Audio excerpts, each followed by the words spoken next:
Welcome to the Gear Garage Live Show. This weekly YouTube show covers whitewater rafting, river safety, Oh God, I lost my paddle! gear, and anything else Zach feels like rambling on about. Well, it's good to be back doing the live show. Thank you all for watching.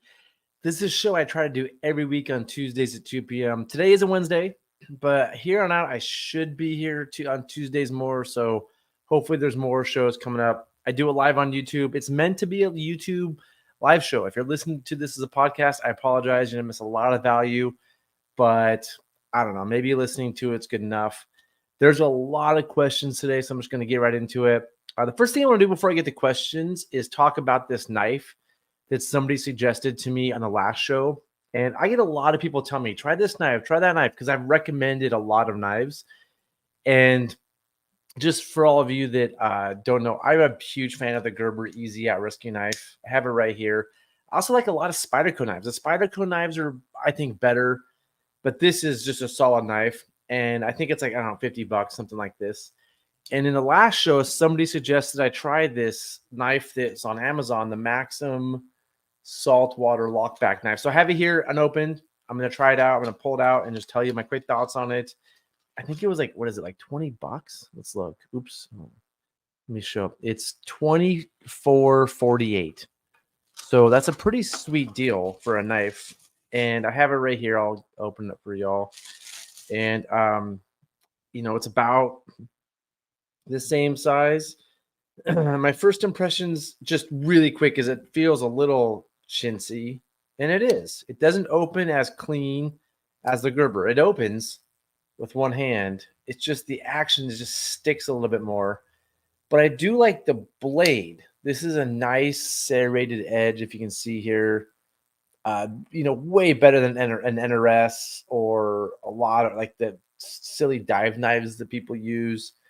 I can just tell it cuts rope. Let me pull some rope out here real quick. And just to show, see if I can cut rope. Yeah, that's pretty much one cut. If I use the Gerber, I can already tell you the action on this, the way that it opens with one hand is easier. This knife, the Gerber cuts a little bit better. I can already tell. Let me try it one more time. That cut pretty well. I'd say my general impression is the Gerber is maybe 10% better, but still a good knife. For $24, it's a little heavier too than the Gerber.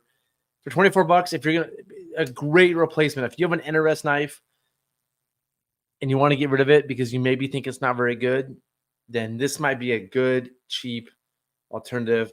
Although if it was me, I'd go with the Gerber. I think for the value, this is the way to go. But whoever recommended the Maxim, thanks for recommending it. I'm going to put it in my box of knives that I pull out in classes for people to test. And it's a solid contender. It's, for the price, it's not bad. So let's get to questions. First of all, if you have a question and want to answer, just put in the comments. Here's one right here. When you have a deadhead trip and fly guests in, who pays for that? And so the question is, on the middle fork of the Salmon, it's low water now. And so what we do as guides is we go to Boundary Creek and float the boats down to Indian Creek. We call that a deadhead. And so this is pretty specific to the middle fork of the Salmon. And when we do a deadhead trip and fly guests in, my company, Northwest Rafting Company, we pay for the flights of our guests. So we absorb that cost. Other outfitters charge the guests extra. And so it depends who you're going with. For us, it's included in the price. If we do it, no extra charge. Some outfitters, they'll say, thanks for paying for the trip. We're flying you in. Now give us another $150 because we have to fly you in. And that's a question worth asking the outfitter. I know I'd say most outfitters probably charge extra for it. Yeah. And then I guess the outfitter, are there insurance policies for that? I have no idea. I don't know. Call an insurance company. Another question. Sean asks, do you get one night to make it to Indian when you deadhead? Yeah, there's three types of deadheads. There's two that will apply to this question. There's a one-day deadhead where you do it all in one day, and that's what we did. I mean, when I guided in the 2000s, we always did those. Now they allow you to camp above Big Bend one night. And so that's called an overnight deadhead. There's also a 2-day deadhead, which is a separate thing to get to Thomas Creek. But for getting to Indian Creek, there's the 1-day deadhead, you leave before 9, or the 2-day deadhead, where you leave after 5 p.m. the night before, and you can camp that night. You have to get a camp. You have to talk to the people at the Forest Service, but you can do it in as an overnight version. Again, you can't leave. You probably won't leave until like 7, 8 p.m. You'll go like an hour. So you're not, maybe you're making like 4 miles. We usually go to Gardell's, which I think is like mile 3 or 4. But yeah. All right, let's get on to the questions I have on the docket here. Thank you all for submitting. There's a lot of questions this week, and I'm going to do my best to get through them all. Here we go. Used boat shopping. I've been a huge fan of your channel recently once I found it. Thank you. Thanks for finding it. Thanks for being a fan. Been boating for a little while now, but just getting into rafting with my wife. Would you mind sharing some resources for finding used rafts, catarafts, and maybe how to best price them when listing or buying? I don't know. I'm sorry I can't answer this. I don't buy used boats for a number of reasons, but my just guess if I was going to buy a used boat would be Facebook Marketplace. There's a lot on Craigslist. I know Mountain Buzz has a section. But I'm probably the wrong person to ask, honestly. I honestly don't buy used boats, so I don't have a good answer for you. Okay, here's another question. Came in from Chris Davis. How has the air quality been around Cash Bar? Is the smoke bad? Headed out for a Maine salmon next week. Last time I was there, it was totally clear. But I heard on the news the smoke is shifting more towards Idaho. So it could be awful.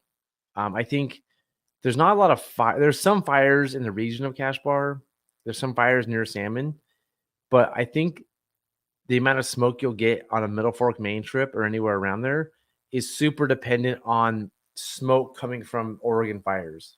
And so it's kind of a crapshoot. And we had smoke. I did a trip a week ago. We had smoke the first 2 days. The smoke the first day affected our flights in. It delayed them. But then it rained and the smoke went away. So, yeah. More questions. Are deadheads on Middle Fork salmon only for commercial companies, or can privates do it? Yeah, privates can do it too. The commercial companies, we have extra rules we have to follow. But yeah, privates can do it too. Yep. It's one. The key thing is to know is it's one boat per person.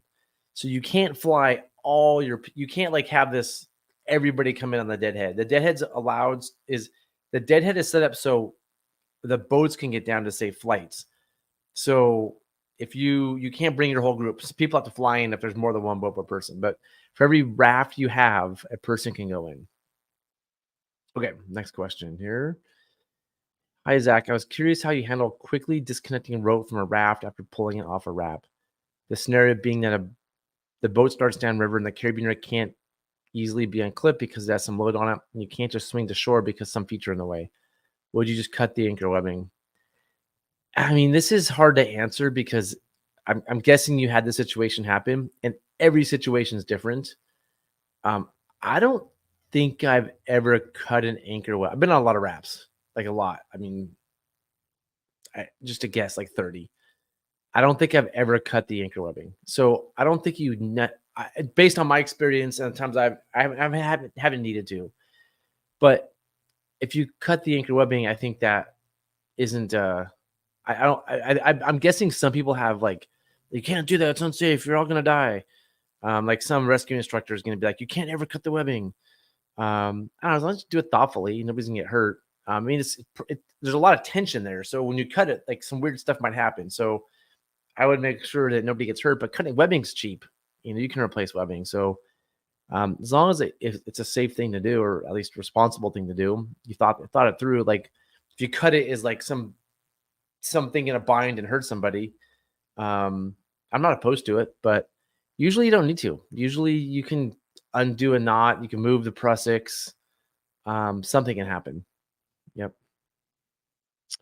Okay, so Sean's saying the AQI in salmon's 46. Yeah, I mean, there's not gonna be AQI is a guess. There's not AQI everywhere. I mean, there's a thing that measured is in salmon, but I mean, honestly, like is it going to affect whether you go or not? If somebody has asthma or like, just go. I mean, whether it's smoky or not, like if it's it could be perfectly sunny at Cash Bar, and when you launch on day 2, it could be just terrible. So if you have an aversion to smoke for health reasons, just don't go. If you don't, and the smoke doesn't affect you, then go. But like, there are fires in the West. It could be really smoky out there because winds can shift, and you kind of need to be ready for that. Although honestly, it's been great out there. I hardly noticed the smoke. It's pretty nice out there. Sean, I got pulled off a flat wrap on Kybers. Had to finish a class 4 wrap with a lot of feet of rope dangling from Raft. Yeah, I'm not exactly unsure what that means, but rope is dangerous. Let's just leave it at that. Okay, next question. We got to keep moving. So, to quickly answer this, yeah, I guess I'd cut the webbing, but it's never really been a problem. Okay, private access to public rivers. I ran the T last week and we planted 180 trees. Oh, that's cool. Where did you plant trees? That's interesting. Like in the canyon? With Tuolumne River Trust in FOR. Huh. I didn't know the trees needed to be planted there. That's cool. Anyway, but that's the only way. Great trip, but that's the only way I can run the T due to road issues. However, companies are allowed on a South Fork road. How is this fair? I pay taxes. It's everyone's resource. It's a 1-lane road, but it can be up for even hours, down odd hours, etc. Similar. Okay, now we get the Americans we're going to talk about separately. So, as I understand it, those roads are those roads are private. So, like, it's your topic: private access to public rivers. So, private landowners can do whatever they want. It doesn't matter that's fair or not. The outfitters have come to an agreement with. I'm just guessing. I don't know. I kind of know what's going on here, but I don't 100% know. So I wish somebody may fix this. But like, I'm going to give you my general thinking. As outfitters, we may go to a private landowner and say, "Hey, we'd like to have access. We promise you we will behave and we will drive adequate vehicles that can get up and down the road, and we won't cause you hassles. And if we do cause you hassles, you know how to find us, right?" Where if you let private boaters down that road, they might start taking Subarus down that aren't adequate. They might get stuck. That really messes it up for everybody. And then if a private boater does mess up, you can't go. Who do you have? Who do you get in trouble?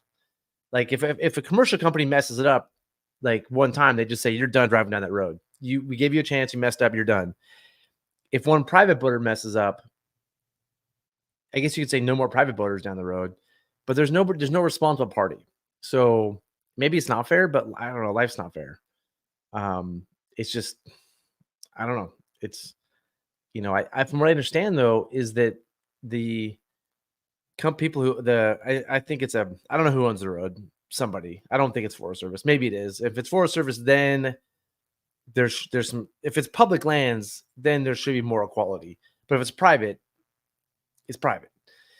But from what I understand, one of the commercial companies, you can pay them to shuttle your gear down. Like one of the commercial companies has an agreement with the landowner or whoever controls the road to shuttle stuff down. Like I was on a Tuolumne trip last August, and private boaters were driven down by a commercial company. Now you need to pay the commercial company money to do this, but that way the landowner, if that commercial company makes a mistake, the landowners can like come after that and be like, "Hey, you made a mistake, you're done," or charge them money or whatever. So if it's private land, I mean, I don't know, it's not fair, and that's just how it is. If you want to launch on the Tuolumne, there is access up at Cherry Creek, so just launch at Cherry Creek. There is access there, or you can hike in. Just go minimal on hiking and do a ducky trip. Similar issues on American Gorge with easier takeout for companies. Middle American was commercial only put in last year. I didn't know about that. Frustrating and unfair for privates. Yeah, I mean, it's private land. So the commercial companies are probably paying for the access. And I would guess as a whole, commercial companies are more respectful to the landowners. Like I'm sure that if you're a private boater, you're probably really respectful of the access that's given to you. But there are so many people out there who are not. And I see this all the time. And so as a commercial company, we have to be respectful because our name's on the truck And, if we make a mistake, people come after us, whether it's our permit or whatever, where, just some dummy does something they shouldn't be doing. It kind of ruins it for everybody. So with public lands, we're supposed to allow equitable access and allow for dummies to do dumb things. Public lands, for private lands, the private landowner can make the decision, and they've made a decision. It looks like. I'm surprised Middle American was commercial only put in last year. That's crazy. I don't expect that. I thought that put in was, I don't know, was public, but I don't know. I haven't been in the American in so long. I don't understand. Okay, well, lots of comments, questions. Okay, I'm doing the lock saw soon for the first time. What are your quick tips for low technical water? It depends. Are you kayaking? Are you rafting? Are you ducking? Are you paddle boating? My general thoughts for low technical water, my general thoughts, which may or may not apply. Let some air out of your tubes. Let some air out of your floors. Spin to win if you go up on a rock. Just go with the spin till you pull off. Keep your stuff light. Bigger boats are not necessarily worse. People think they want a small boat, but like you actually want less boat in the water. So like bigger boats generally do pretty well. Cataracts sometimes struggle. If anybody else has quick tips, that'd be great to have them. I should have attached to my raft. I'm not sure what that means. Did you hear about the landslide on the Chilcotin River in Canada? Yes, there's somebody has a question about that, I think at the end of this, and I think I have video ready to watch. We'll talk about it later. That's pretty interesting, but I have a bazillion questions to get back to. Planted in the riparian zone. That's cool. Clavey left. Huh. That's cool. I didn't know they needed more trees there, but that's great. I understand that's a public road with a locked Forest Service gate. Yeah, I don't know. I don't know who owns the road, who has access to it. But honestly, like I know that the South Fork Road is no joke. And the first time I ever did the Tuolumne, I parked at the top and jogged down that road for shuttle. Because it's a steep road and it's steeper than Lumsden. Yeah. There's not a lot of room for error. And it just takes one dummy driving down there with a trailer or a Subaru or whatever to ruin it for everybody. And it's unfortunately there's a lot of dummies out there. So, I think the Forest Service, I can see the decision. It may not be fair if it is a Forest Service road. It may not be fair, but like they want to allow people to run the river, and they also get fees from commercial companies, which help their budgets and help do things to protect the river and pays for river patrol. So because the commercial companies, we pay like a good amount of fees, they want to help the commercial companies, and the commercial companies go to the meetings and have these conversations. If there was a private boater organization, I don't know in California if there is one, like California Boaters Club or Coalition or whatever, they could sit down at the table and also negotiate for private boater use. But it requires like we have outfitting organizations that do this. You need a private boating organization to sit down at the table. That organization also need to communicate to everybody, like, don't be a dummy. Here are the rules. Like all the guides who drive that road know the rules because they have to follow the rules or they won't get access. As soon as you open up for just general private boaters who don't know the rules, who knows what's going to happen. So I'm sorry if I sound like a outfitter here, but I am one. And I see how things get ruined for everybody by a few dumb people. And sometimes it's commercial guides. Commercial guides do dumb things too that ruin it for the rest of us. But when a commercial guide does something dumb, there's a penalty to that company. When private boaters do something dumb and they ruin it for everybody, there's no penalty for them. Okay, Craig, with fires at Tieton and Trout Lake, any other recommendations for late season trips in Oregon and Washington? I don't know, the Deschutes. Maybe it'll rain. Maybe the hood will come up. So the white salmon, does the Trout Lake fire affect? You can paddle the white salmon. I'm gonna try to paddle there tomorrow. And who knows? Maybe the fires will get better. I have no idea. But fall paddling is rough. Once September hits, to me, it's like middle white salmon, Maybe the chutes is going and just wait for it to rain. Okay, back to questions. Okay. So my quick answer is life's not fair. I don't know. If you care, like go talk to the Forest Service or whoever, figure out who owns the land, talk to them and understand their side of things. Okay. Hi, Zach. I had a very clean run at Clavey last week. Maybe a little boring, but feel free to review. Yeah, I have it right here. Okay, let's pull this up. I love Clavey Falls. This is one of my favorite rapids of all time. Let's go to this. All right, so some quick thoughts. This is Clavey Falls. This is Sean.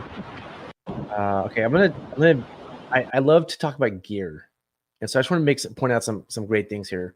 First of all, pins and clips. I'm stoked on those pins and clips. Nice job. I feel like you're sitting a little high. That frame bends up. Like I feel like you're sitting a bit high. I don't think I would want to set that high personally. I love the WTC throw bike. That looks like the big dog. I also consider the 15 meter. It just like that's a big bag on your waist, I'm sure. But if you don't mind carrying it, it's a rad one.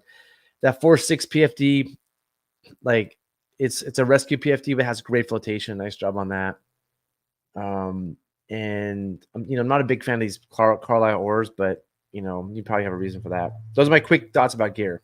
And I love the person in the front has a real PFD, like has flotation. If I saw them in a green jacket, I'd be a little bit annoyed. But yeah, this looks awesome. Is this a day trip? Looks like maybe a day trip. So we're going down on a left ship right now. Left ship right there. And that's just me. You don't need it, but I would left ship there. Falls. One cool thing about Colby Falls, when you're running it, you have this audience over here. It just adds an extra element to it. People watching it come down. Those people should probably be wearing PFDs. They're standing. Looks like somebody standing in the river, near the river. Not sure why they don't have PFDs on and helmets. Oh, also your helmet. Like that sweet helmet is sick. Like that, just like your PPE is spot on. I love it. Okay. All right, there's that left ship, double ship. That rock to the left is so nasty, and to miss that, it's about the top setup. So like a little bit of point. You entered on the left side of the falls, pointed to the right, so you're going to track to the right, and you're going to miss that rock. People go slamming over that rock. Beautiful job using the ship. Nice calm. Out here, nice calm here.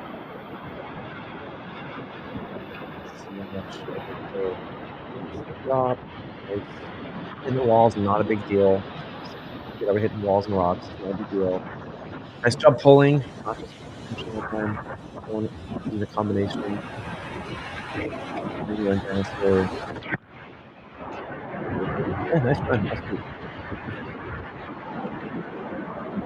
I was thinking about trying to go to the T this August, but I think my plans fell through.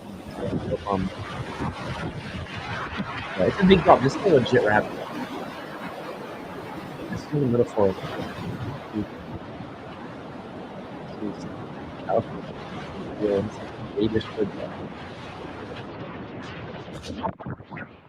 this is where pins and clips matter. If you get spinnies here, it's hard to hold on your oars. Nice run.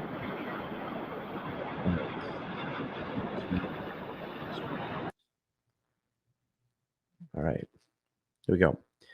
My family and I live close to and spent a lot of our time rafting the North Santiam River. In late June, after a full day in the river, my wife and I both became very sick with something we've never experienced before. 2 weeks later, the Oregon Health Authority issued a recreational advisory for presence of cyanotoxins above recreational use values for human exposures. As you can imagine, we're extremely hesitant to enter the water again, but are struggling as the water is our happy place. With your experience, do you have any information about this? No, I never heard of this before. It doesn't sound good, though. It appears the Umpqua has become so bad this year that it's killed dogs. Oh, man, I have dogs. I don't want my dogs to die. Oh, I'll add links below. I don't have the links, unfortunately. But, yeah, that sounds bad. That's a bummer. I wonder where that comes from. Cyanotoxins. Huh. Unfortunately, I have nothing to say other than that's a bummer. All right.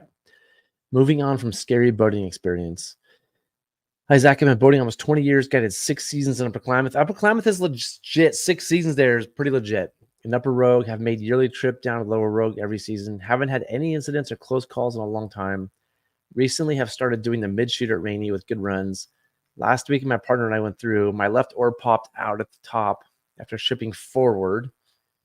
What is shipping? Is that shipping forward is like blades forward or hand? So like to me, shipping when you when you say the word shipping is blades forwards, hands back. Anything other than that is not shipping. It's just bad technique. But in the mid shoot, you should not ship. You should throw your handles forward, which I do not call shipping. That's just throwing your handles forward. Right? It's not something we should be doing on a regular basis, but there's a couple places it works, and one of them particularly is the mid shoot. So when you say after shipping forward, I'm assuming you shipped blade forward because that's the only way to ship. I mean, I believe it causes to get sideways and stuck in the middle. That sucks. My partner, who is not very experienced, was terrified. I acted quickly, hopped down the left bank, and was able to shove off the rock after a few minutes and jump back in and finish out the shoot. After the adrenaline wore off at camp, I had a lot of anxiety about what could have happened and we still had ahead of us blossom. That caused me to not have my least enjoyable trip. I don't understand that. It caused me to not have. It's like a triple negative. I don't understand that. Anyway, all went very smooth rest of the trip. Okay, cool. How do you coach your guides, or what is your outlook after a close call or scary experience? This just is like a normal experience that happens rafting. You get stuck sideways in a chute. I don't know. If it terrifies you, maybe rafting isn't for you. And rafting is an inherently risky sport. Like people get hurt, people die. So things go wrong. And getting stuck in the middle of the mid shoot. I mean, if it happened to me, I just be like, yep, that's unpleasant. But it doesn't terrify me. I'm like, there's places that I can get terrified. It's not the mid shoot. There's really big hard rapids out there, and there's like logs. There's people's ropes dangling everywhere. Getting clipped into a raft on accident terrifies me. Getting stuck in the mid shoot sideways does not terrify me. If it terrifies you, yeah, it may be for a good reason, and maybe like you're very risk tolerant. Maybe rafting's not for you. And it sounds like your partner was terrified, which had an effect on you. And my only thing here is like, maybe don't do the rogue, because there are places that you can get hurt and die. Like, it's the reality. Maybe do rivers that are easier than that. Like maybe the Lower Klamath, maybe class 1, 2. I don't coach our guides after a close call. We don't do training on that. What if you are scared? How are you going to deal with it? But if a guide calls me and is like, hey, I had this thing happen to me and I was scared, my coaching might be like, was it really scary? Like what mistake did you make to get in that position? Like if you're a guide and you're scared, some mistake happened to get you in that spot. Like trips shouldn't be scary. Or are you just scared of some small thing? And if you are, maybe guiding's not right for you, because you need to exude confidence. You can't just be scared when something goes wrong. You need to have their book it sideways, deal with it, and then be a confident guide afterwards. Like, hey, that's a thing that happened. Mother Nature's not perfect. This isn't Disneyland, but I had the ability to get stuck there. Whereas if you wrapped a blossom and you were scared, yeah, you made a mistake, because you shouldn't be wrapping a blossom. Let's deal with the mistake you made, not the fear you had afterwards. That's my thoughts, at least. It feels like I should have been able to shake this off quickly. Unfortunately, I only get to do 1 to 2 trips a year these days. So maybe it's a lack of experience recently. Yeah, I don't know. Maybe. I don't know. But if you've guided the Upper Klamath, being stuck in the mid-shoot shouldn't be a big deal. It's like, I'm stuck in the mid-shoot. It would not be a fun swim to swim the mid-shoot. But, like, you get banged up a little bit maybe. But I don't think that's a place you could die. And I could be wrong. Maybe you could. Maybe there's a way to, like, I don't know if anybody's ever died in the mid-shoot. But if you wrapped a blossom and she swam blossom and had a terrible experience in a minimal float PFD, that's something to be really scared of, I think. I hope that helps. I don't have a good answer other than, yeah. And as you get older, like as I get older, I get more nervous out there. So I'm toning down what I do. and I have responsibilities. Like if if something happened to me, like I have dogs and a wife and like people who I employ, it would affect a lot of people's lives. And so I'm more careful than when I was 21 and thought I was, going to live forever. And when you're younger, you're more risk tolerant. I'm less tolerant. Okay. All right. Hopefully I answered that question. Okay. Those are cataract oars. My 6 Sawyers. Ooh, that hurts. Were stolen. Huh. That's too bad. That sucks. Do you park at, what's up, Willie Bum Bum? Do you park with your blades forward, back, across the boat? I generally have blades forward if there's something for them to sit on. But sometimes, like if you put them forward, they'll just fall off. So then I might do them back, and sometimes I'll cross them. It depends. If I'm parking and somebody like needs to get in my cooler, I'm not going to cross them because they need to get in my cooler. And if there's a boat next to me, I'm not going to cross them either. So it depends. I guess it depends. I would do any of those things. In general, blades forward. My guess, Willie Bum Bum, is you were guiding a trip maybe a week or two ago, and some guy was like, "You got to always do your blades this way," and you're like, "Why?" And so my guess is this is asking, "Does this matter?" And my quick answer is, "Doesn't matter." But I have a preference towards blades forward. And actually, that reminds me, Willie Bum Bum. Somebody did tell me on a trip I was guiding that I had told them you have to do blades forward, which I don't think that's the case. I gotta look into this actually. That reminds me, I gotta ask somebody this. It doesn't matter that much, but I think I would blade forward is an aesthetic preference and is generally easier.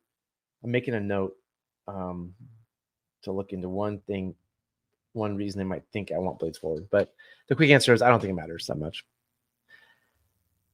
Okay, the Chilcotin, cool. Busted through. That's great. Try to get pinned on the picket fence. Try getting pinned on the picket fence, standing on the pin rock for 45 minutes while your team 4 minutes of plan to set you free. Nerve-wracking. Yeah. Yeah, but like it's only nerve-wracking. I mean, I think in this case it's nerve-wracking because you messed up and you're wondering when it's going to end. Right? It's nerve-wracking and you're like embarrassed because people are watching you and you messed up and there's social anxiety. But you're probably like your safety is probably fine. Like honestly, you could probably swim to shore and you're gonna live. But like it's the situations where you're gonna die that like or like like you could have died. That could change your whole opinion on boating. And those things are a lot of times self-imposed mistakes. Like your non-lockering carabiner clipped you in and the boat flipped, or you got tangled around a rope, some sort of equipment pin, like will freak you out. Willie Bum Bum could probably speak to this. Or you flipped and came up under the raft, and then you were under there for a while until you got out and had a really long underwater experience. Or you got stuck on a tree, or you got pinned in a rock. Like those are really scary things. Okay. Here we go. Middle Fork salmon, low water. Yeah, Willie Bum Bum. Did somebody tell you it mattered? Because I feel like I'm hearing that it matters. Yeah, it doesn't matter that much. But I would say blade forward is like just preferable for like aesthetics and stuff. But honestly, it shouldn't matter that much. But I might have, yeah, it might be somewhere that I said that. I'm gonna have to look. Okay. I have a simple question for you. At what point do you start flying people in Indian Creek on the Middle Fork salmon and start to deadhead? And at what level do you stop running from boundary and fly all your gear to Indian?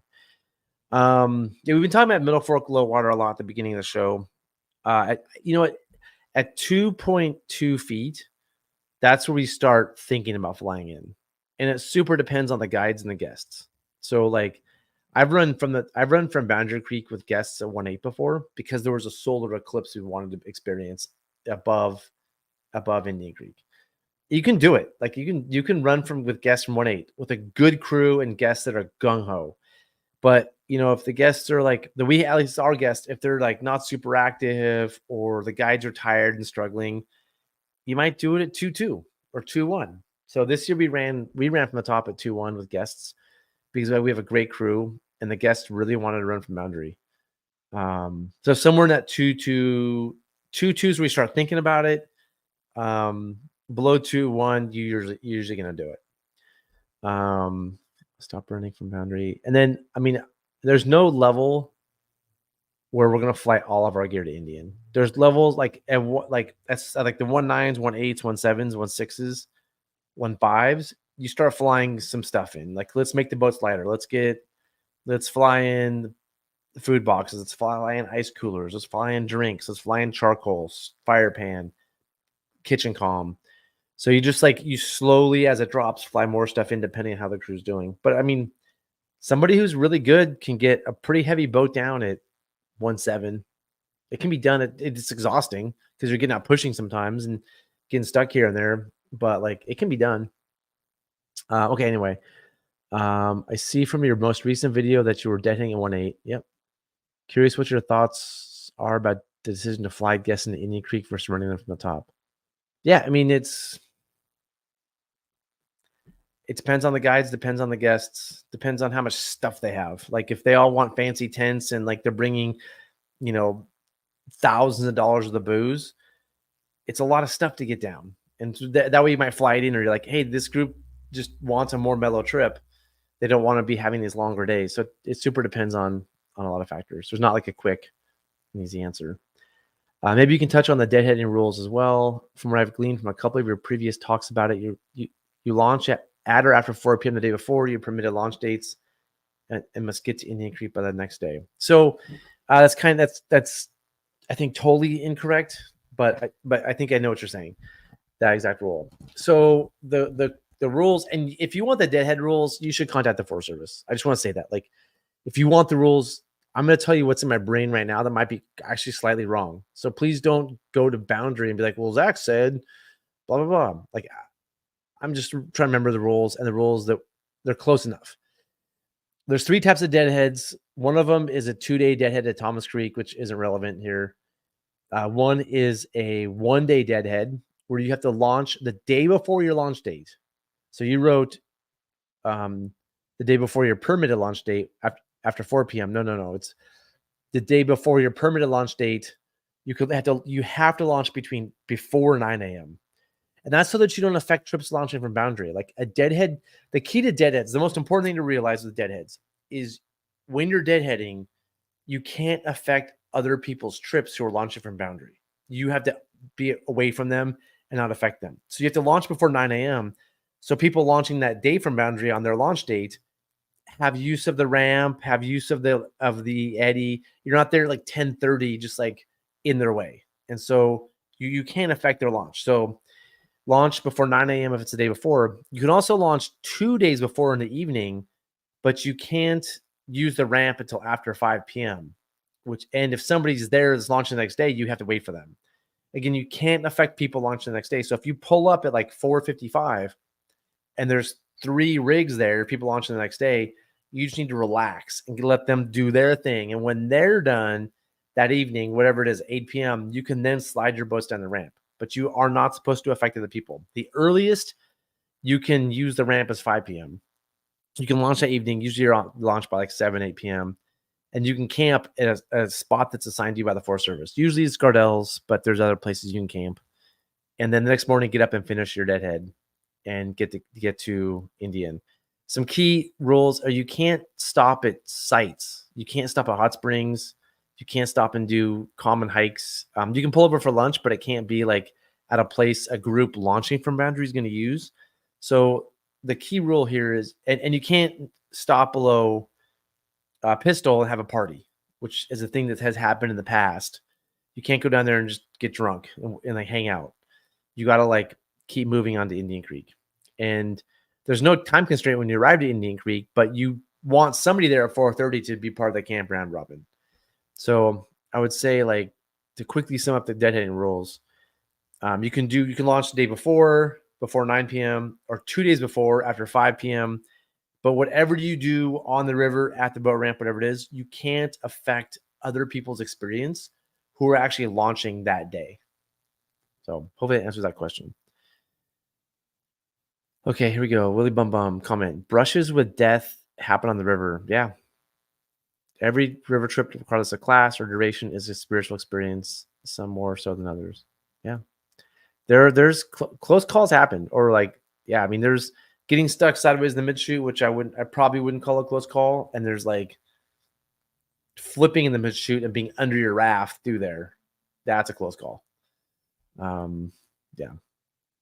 Okay. Let's see. Ryobi compact workshop blower. Any idea if there's an adapter for the Ryobi compact workshop blower? First of all, let's Google what a Ryobi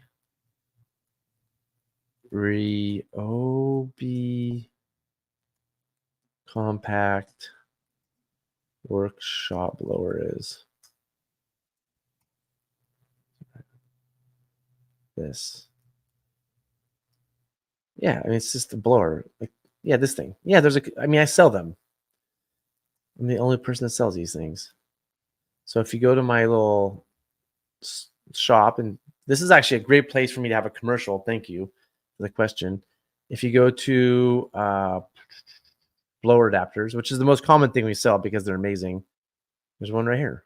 It's $28.95 plus shipping, and it's awesome. And there's even photos of it for this specific blower, that the Ryobi P755. Fits great. Yeah, just buy this. It's just gonna work great. Highly recommended. Okay. Wing boats. I'm considering buying a new raft. Wing is one of my top choices. I have not seen any recent updates on Gear Garage regarding wing boats. I see them being used on Lower Rogue. Could you please tell me how they're holding up after owning them for 5 or 6 years, fading, wear and tear, etc.? Would you still buy one? Yeah, I mean, they're great boats. We've been using them. They're more durable than anything I've ever used. There's an occasional problem, like a handle breaks, or we've had some problems with thwarts. The thwarts the attachment kind of sucks. The old attachment, hopefully they have a new attachment that I does help them design that's better. My logos are coming off, so if you get it logoed, I don't expect it to stay on. I'm annoyed that my logos are coming off. But yeah, durability wise, they're probably better than anything else. My general advice for a wing is they make a really great boat. And first of all, like, I'm super proud of the designs, because I've done most of the designs. Wing rafts. So I can tell you that the rafts, most of these, and the cataract too, and the IK, I designed the inflatable kayak and the cataract, but the rafts, most of these, the 14.6 Williamson, the 16 Surge, 18-foot Georgie, I designed based on Avon designs, which I think are the best boat designs ever. And so I'm pretty proud of their boats. And you'll notice most of the photos on here are my boats. That's one of my boats. Before the logos all came undone. But the designs are really good. And they make a high quality product, except for like the logos and the thwart attachments that keep breaking on me. There's generally a super high quality product, really nice fabric. But my complaints with them, which you might want to think about if you're a private boater, is like there's not like they need somebody there who knows about rafting, and they make rafts for rafters, but there's nobody there at Wing that really knows rafting, and so they make mistakes. Like the handles on this boat in this photo stick out too far. You can put a kid could put a leg in those handles. I'm not very stoked on those handles. And they just didn't know. They just made them big one day. And like the boats I bought before were smaller. They were perfect. And they made them bigger this year for some reason, where somebody who knew about rafting would be like, oh yeah, you shouldn't put handles like that on there. And like year to year, there's consistency issues. Like some of my boats are fading at a different color. So they're not perfect, but they're really good. Yeah, they're expensive. And so I think if you're going to pay whatever they are, it's like $10,000 for some of their boats now. I personally think for that price, they should have more expertise in terms of rafting, and they shouldn't make some of the mistakes they've made with my boats, at least. And so would I pay $10,000 for a wing right now? Probably not. When I bought mine, they cost a little bit less. If I had to buy new boats right now, oh, man, with the annoyances, like if they were perfect, I'd pay the money. But because I've had a bunch of annoyances with them, I'm probably wouldn't buy them now. But yeah, it's hard to say. Wing started using 2 pieces of material instead of one holding the D-rings. Yeah, that's cool. Yeah, good for them now. But like when I bought them, and then they're not very good at warranting them. Like they got kind of annoyed that I asked, and I was like, no, you're gonna warranty these, but like they should warranty all of them, and it's frustrating. And it's really a bummer when you're guiding a wing raft above a class 5 rapid like Greenwall and a thwart blows out. Like that's frustrating. So you can imagine how frustrated I am. I wish they'd started with that. And Willie, who's guided some trips, they mostly be coming off the blue boats. Yeah, I don't know what they're doing, but they're coming off some of our gear boats, and our wing jumbos are inflatable kayaks. You haven't seen them pumped up, but it's embarrassing. It looks really bad. Let's see, Jay. What's up, Jay? Brushes with death has ended many a whitewater career. Yeah, I mean, I had a real bad experience kayaking in California like 20 years ago that I almost got out of. I mean, it changed my trajectory in kayaking completely, for sure. I feel the best thing to do is brush it off, get back on the horse, analyze and learn. Yeah, I mean, but honestly, like it's a real. Also, the best thing to do might be like get into hiking. Like if you have a brush with death, you may have another one. Like or like just lower what you do. Like if you're pushing it all the time, we know those people out there. They're just like they're new to the sport. They're 2 years in. All of a sudden, they're doing class 5 and they're going off all these huge things. And then 2 months later, you never hear from them again. And so it's because people like boating and like to push, push, push.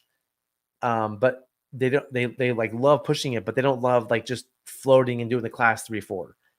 And so in general, I would say like if you love boating for boating, whether it's class 1 or class 5, that's the right that's a good you'll stick with boating for a long time.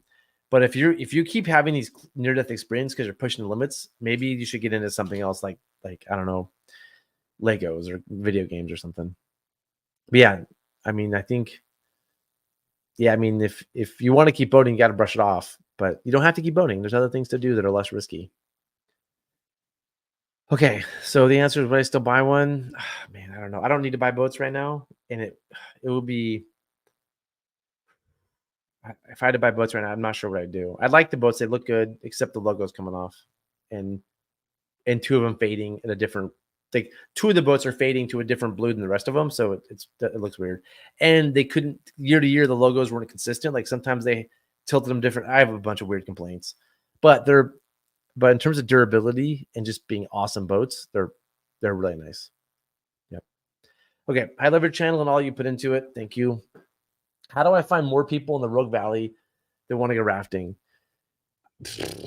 I don't know. Go to put in. I get asked this a lot. How do I make boating friends? I think let me read this in a minute. I'll keep reading it and I'll answer. Is there like a digital bulletin board or something? There's Facebook. Facebook has groups. I think there's a few down there. They're kind of kayaking oriented, but you can also make one. You can make a Facebook group. I don't think there's a digital bulletin board though. This is my second year rafting and want to venture into class 3, maybe 4. Looking for people to hang out with. What's the best way to find local community? Thank you. So I'm going to give you my advice. I've done a whole video on this. You can probably Google it. How do I make boating friends? Step 1 is don't be annoying. Like just be like when you go boating, like be an asset. So like have some training, bring a first aid kit, bring a pin kit, have training in first aid and rescue. Lift things, like don't just back your trailer down, expect people to come and like put your boat in the water for you. And same thing at takeout, like lift things, like be helpful. Maybe bring some snacks to give to people. Don't be that person who's just like a liability. And I feel like a lot of people don't make boating friends because they're selfish or they're a liability. Like they're unwilling to help. They're not helping. They're not a net benefit to the trip. And so they go on the trip because I do this all the time. Like I go kayaking, I meet a new person. And if they showed up late and they're taking forever to get ready and they're chit chatty, which is fine, but there's a point to it. And on the river, they're just not like looking out for other people. I will not go with them again. Like, and they're like, why can't I make boating friends? And I can't tell them like, hey, by the way, the reason I'm not going to boat with you again is because you're selfish and you're like a liability. Like, I'm not going to tell them that, but it's in my head. And when I hear so-and-so is going boating, I'm like, I'm not going. Like, I don't want to go. And so, yeah, that just be a nice person, be helpful, be an asset. That's, and then go to put-ins, go to the put-in to hang out and maybe you'll meet somebody. Hopefully that helps. I don't have a better answer other than like some sort of Facebook group. But yeah, like just be cool. Yeah, I went Willie Bum Bum and I went boating. I didn't know what to expect, and I'm like, yeah, Willie Bum Bum, you're just like a good boater, and you're looking out for me, and you're like happy, help me carry my boat down. But I go boating with other people like Willie Bum Bum that I meet, and I'm just like, no, I'm done. Peace out. Like that was dumb. I guess my answer would be like, be more like Willie Bum Bum. Okay. All right. Raft little question. Hey, love the show. Thanks. So many nice comments. Thank you. I've been boating for a long time, but always in a cat. I just bought my first Raft, an Air 156R for hauling gear. Sick boat. Honestly, like that's great choice. I love the 156R. I've read it's better to keep weight off the floor for both performance and longevity of the floor. That makes sense. Yeah, because if it's on the floor, and you go over rocks, it's just going to push against rocks. So I mean, you don't have to keep this weight off the floor, but I think it helps. And if it's shallow water, like low water, middle fork, I want my floor to be able to conform to the rocks. Like if it's low water, I like deflate my floor a bit, and I don't want things on it. I want the floor to like be able to just pontoon a rock, basically. Yeah. So something like this mesh beaver. I don't see it. If you sent it, I'm sorry I missed out on the video, on the photo. So do I need to protect the floor or just send it, as the kids say? I don't know. If you're doing like I worked for years in the Tuolumne River where we just rigged bags of the floor and it was fine. We just sent it there. But you go to some rivers and they like have to have beaver tails with stuff above the floor, or like everybody's like, we're all gonna die. There's no beaver tails. On Illinois trips, I don't run a beaver tail. I just rig the bags of the floor. But if you're rigging hard things to the floor, that's the problem. So like if it's soft things, I don't think it's a big deal. But if you're rigging like your metal Johnny partner or your stove to the floor, I would worry about that, because if a rock hits it, it could put a hole in the floor. So I would say somewhere in between protecting the floor and sending it. I would say sometime like low water, protect the floor. High water, doesn't really matter that much. Medium water, I don't know. Okay. And those mesh beaver tails, we use them on our deadheads. We have these mesh beaver tails. I sorry, I don't have the photo. We just use them on the deadheads, on the paddle boats. To bring things above the floor, and then when we're done with the deadhead, we just put them in a ball and shove them somewhere out of the way. We don't need them anymore. So mesh beaver tails are sweet. All right, comments. Got to do a day trip test run to make sure you can spend multiple days with someone. Yeah. If it get to know somebody on a day run before doing multi-day. That's a good point. Yeah, I mean, I think Jay, this person, if I remember right, said they were in, where were they again? Oh, Southern Oregon. OWA is more of a Portland, it's Oregon Whitewater Association, more of a Portland group. And Washington Recreational River Runners, the WER, is more of a Washington group. If you're in those areas, it's a great place to make friends, I would say. But since he said he was near the Rogue, I don't think there's a group down there. There used to be the Northwest Rafting Association. I think the NWA used to have a chapter down there, but I think it died off. But yeah, I mean, whitewater clubs are the best way to go. Okay, here we go. Massive slide dries up river, big lake forming in BC. Okay, so I got this link. I think this is the last question. So this is more just commentary now than anything else. For those of you that haven't seen it, I'm pretty sure everybody's seen this. If you, I don't know, I've seen a bazillion posts and emails, but let's just, I've seen a lot. You've probably seen this. So if you've seen this and you don't care, then I don't know, you're done watching the show. This is it. Unless somebody else has questions. Hating a flood sooner or later. We don't know how big it's going to be. On the Silkatee Nation, like where they're the landslide bracing for is. what's to come. So this is the first time I've actually seen it. That slid down. I could not figure it out from other things. It looks like this slid and blocked the river. And this is the lake behind it. It's hard to tell which side it is. Anyway, wow. Landslide dammed the Chilcotin River in BC's Yeah, Caribou. that's Also great. worried about the people There's somebody that might have talking about it. property I'll watch this later. further down Sean, thanks in for the sending this. area. Evacuation scale of orders this. So that's span the landslide. 107 square Looks like the lake is kilometers. to the There left. are ecological Whoa, concerns this is the and best video I've fears seen. for human safety. Interior Yeah, and Health just like has that lake is relocated gonna slowly patients fill, from and then Lillooet to eventually an a family alternative burst. location That's cool. as a precautionary measure. Current modeling indicates the Whoa, water this may is go definitely the over the best video I've top seen. instead of Thanks for bursting sending through this. in a sudden That is a rush. huge If it landslide. were to burst, the Chilcotin River would rise Yeah, and just well watch. It'd be above cool to just peak camp spring there and just runoff. watch The that lake Fraser slowly River fill up. would be below typical spring I'll peak show what water this is. levels. From what I heard last night, it's about a kilometer long and about 600 meters wide and still 30 meters high. The water is building up behind it. Super impressive. Advisories have been River issued City Whitewater urging Club. There's a people lot to of cool stay whitewater clubs, away and they from the come and go. Chilcotin and Fraser River And so if banks. you can find- Not everyone is adhering. On the Fraser River north of Hope, one group continues to fish for sturgeon. that boat. It's not going to come into 10 minutes. So if something happens there that's catastrophic, interesting. we're going to hear about Okay, it, and well, I it's going to think give that's us. the last question, comment. That's pretty cool. Yeah. Well, thanks everybody for watching. Thanks for supporting the show. I appreciate all you that are members and all of you that leave comments. And yeah, I enjoy doing these shows. I'm glad to be back. I should be doing one next Tuesday if we get questions. Even if we don't get questions, I'll find something to talk about. But yeah, like usual, thanks for watching, and we'll see you all next week.